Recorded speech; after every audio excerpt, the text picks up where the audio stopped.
नमस्कार, आपण पाहत आहात मी मराठी क्रांती न्यूज. आपण आज आलोय जामनेर तालुक्यातील साम्रोद गावामध्ये. आज या ठिकाणी आपल्यासोबत जुळले आहेत अतुल भाऊ मेढे. आपण जाणून घेऊ त्यांच्या प्रतिक्रिया. नेमका काय विषय आहे भाऊ? विषय असा आहे की साम्रोद गावाचे विद्यमान सरपंच अनिल महाजन यांनी कोणताही ठराव, ग्रामसेवक यांनी कोणताही ग्रामपंचायत ठराव न करता पिंपळाचे व वडाचे झाड त्यांचे डायरेक्ट 50 वर्षापासून झाडांची कत्तल केली. माझं एकच म्हणणं आहे की कत्तल कशासाठी केली. आणि मंत्री गिरीश महाजन यांना माझं सांगणं आहे की भाऊ, तुम्ही दर रविवारी वृक्षारोपण करताय, जर छोटे वृक्षारोपण तुम्ही करत आहे पण मोठे 50 वर्षापूर्वी झाड तोडता का?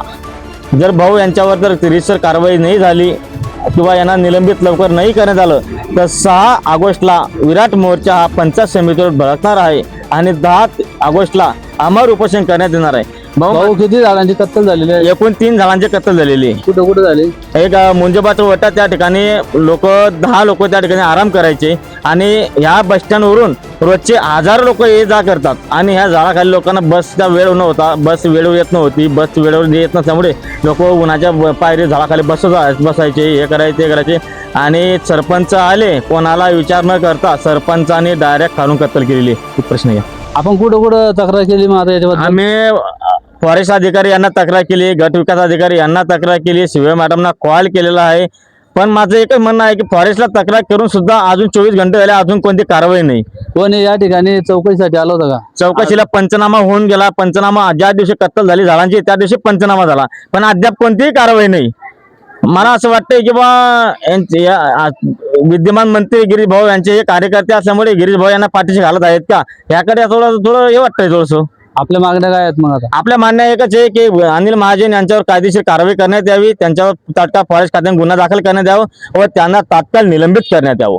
जर त्यांना निलंबित नाही केलं तर 6 तारखेला पंचायत समितीवरती धडक संविधान आर्मीच्या वतीने जगनभाई, राष्ट्रीय अध्यक्ष जगनभाई सोनवणे यांच्या नेतृत्वामध्ये 6 तारखेला विराट मोर्चा हा पंचायत समितीवर भडकणार आहे व 10 तारखेला अमर उपोषण हे पंचायत समिती समोर करण्यात येणार आहे. या ठिकाणी ग्रामपंचायतचे सदस्य गौतम भाऊ वाघ आहेत. आपण जाणून घेऊ त्यांच्या प्रतिक्रिया. भाऊ, नेमका हा काय प्रकार आहे? नेमकं सरपंचाने जे झाडाची कत्तल केलेली आहे त्याला तर आमचा विरोधच होता, पण त्यांनी कोणाला न विचारता, कोणाला न सांगता झाडाची कत्तल केली आहे. आमचा म्हणजे कोणाचा विरोध होता? सगळ्या सदस्यांचा. बर. बाकी ठरावामध्ये फक्त आम्ही एवढं नमूद केलेलं होतं की जे झाडांना लढतायत, लाईटला लढतायत, त्यांच्या फक्त फांद्या कट करायच्या आणि सरपंचांनी डायरेक्ट खालूनच झाडं कंटाळलेलं आहे. आता या ठिकाणी एक निंबाचं झाड सुद्धा आहे, त्याच्याबद्दल आपल्या काय प्रतिक्रिया आहे? मग हे जर तोडलं तर ते पण तोडायला पाहिजे होतं, ते पण तोडायला लागतंय ना.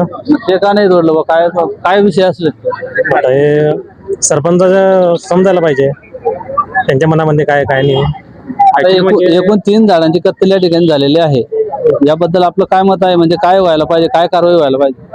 आमचं असं म्हणणं आहे की सरपंचावर कठोर कारवाई व्हायला पाहिजे आणि त्यांना निलंबित करण्यात यावा. तसेच या ठिकाणी या गावचे ज्येष्ठ नागरिक समाधान भाऊ वरकड आहे. आपण जाणून घेतली प्रतिक्रिया. दादा, हे जे झाड दिसतंय अतुल भाऊंनी त्या झाडाचं वर्णन केलेलं आहे, ते मुंजोबाचं झाड येत का? हो, येस, येस. नेमकं काय कशामुळे तोडला हे झाड? काय कशामुळे तोडलं माहिती का? थोडे प्रॉब्लेम होते, प्रॉब्लेम असतातच. फॉर एक्झाम्पल, जर हे मोठं झाड होतं, जर समजा तिकडे पडलं हवेनं, त्या माणसानं सोडून होतं समोर माझं घर पडलं हवेनं, माणूस जाऊ शकतो. आणि ग्रामपंचायत जो ठराव केलेला आहे की बुवा या विजया तारण मिळायला नको, त्यांनी काय करायला पाहिजे? बारीक डांगा बरोबर, त्यांनी बारीक डांग सोडायला पाहिजे. पण आमच्या सरपंच साहेबांनी काय केलं माहिती का? ते पुढे छाडून टाकणार. तुम्ही बघताय सरपंच कोण आहे आपल्या गावचे? अनिल भाऊ महाजन. बरं. तुम्हाला काय वाटत होतं त्या झाडाबद्दल? हो, फायदा मला सांगावं, उन्हाळ्यामध्ये इथे कमीत कमी 20-25 लोक बसत होते तिथे का? या वर्षावर? हां. आता कोण बसेल मला सांगा तुम्हीच. मी तुम्हाला प्रश्न विचारतो. नाही बस ना. वड आणि पिंपळ हिंदू धर्माचं धार्मिक वृक्ष आहे. आणि त्याच्यामध्ये आता काय आहे? मुंजोबा राजा आज रोजी उन्हात आहे. कुठे आहे? उन्हात आहे. मग आता आमचे सरपंच साहेब ते काहीतरी करून देतील का? काय करायला पाहिजे? काय इच्छा आहे तुम्ही? आता मुंजोबाला सावली पाहिजे, हां. त्यांनी पत्र टाकून द्यायला पाहिजे. करतील का? पण माझ्या मनानुसार पत्रापेक्षा तर हे भाव चांगले बरोबर आहे का? आता तुमच्या जेवणाला आणा आणखीन चवदारपणा. चिकन असो वा फिश, आता दोन्ही होतील एकदम टेस्टी. वापरा जमजम 65 मसाला आणि बनवा हॉटेलसारखी डिश. पुणेरी कडक चव. यशस्वी उद्योजकांची गाथा. काय होते त्यांच्या यशाचे रहस्य, काय होते त्यांच्या उद्योग जीवनातील अडचणी, कसे केले त्यांनी त्यावर मात. लवकरच घेऊन येत आहोत हॅपेक्स मीडिया प्रस्तुत मी उद्योजक, फक्त मी मराठीवर.